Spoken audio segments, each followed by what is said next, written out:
వేడి వేడి అన్నంతోటి టమాటో రసం తిందామండి. హలో వ్యూవర్స్, ఈరోజు నేను మీకు టమాటో రసం ఎలా చేయాలో చూపిస్తున్నానండి. ఇది ఉంటే చాలండి, మనం మొత్తం అన్నం అంతా తినేసేయచ్చు. ఇప్పుడు ఇది ఎలా చేయాలనేది ప్రాసెస్లోకి వెళ్దాం. ముందు నేను ఒక 3 మీడియం సైజు టొమాటోస్, ఒక చిన్న నిమ్మకాయ సైజ్ అంతా చింతపండు వాష్ చేసి ఇలా ముక్కలా కట్ చేసేసి ఒక చిన్న టీ గ్లాస్ వాటర్ పోసేసి దాన్ని మంచిగా బాయిల్ చేశానండి. కొంచెం అలా బుడగలు వచ్చేంత వరకు బాయిల్ చేసేసి పక్కన ఉంచుకున్నాను. ఇదిగోండి, ఇలాగా బాయిల్ చేసేసి పక్కన ఉంచుకున్నాను.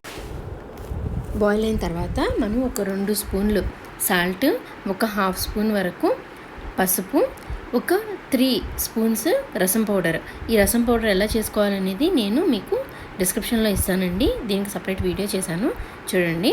ఇప్పుడు ఇదంతా దీనిలో వేసేసి పక్కన ఉంచండి. ఇప్పుడు మనం తిరగమాత పెట్టుకున్నాం. దీనిలోకి మనం ఒక బౌల్ పెట్టుకొని దానిలో ఒక 2 స్పూన్స్ వరకు ఆయిల్ వేసేసి దీనిలో ఒక 1/2 స్పూన్ మెంతులు, తర్వాత ఒక స్పూన్ ఆవాలు, ఒక స్పూన్ జీలకర్ర, తర్వాత ఎండుమిర్చి ఒక 3 తుంచి వేసుకోండి, వెల్లుల్లి ఒక 3 దంచేసి వేసుకోండి, తర్వాత 2 కరివేపాకు రెబ్బలు వేసేసి కొంచెం చిరపట్లాడిన తర్వాత మనం ఏదైతే టమాటో చింతపండు ఉంది కదండి దానిలో వేసేసి మొత్తం ఒక 2 పెద్ద గ్లాసెస్ వాటర్ పోసేసి మంచిగా బాగా మెత్తగా పిసికేయండి.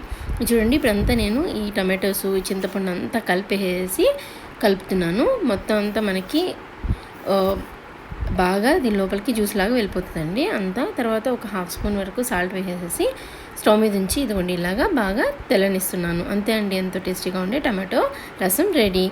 Like, share, subscribe.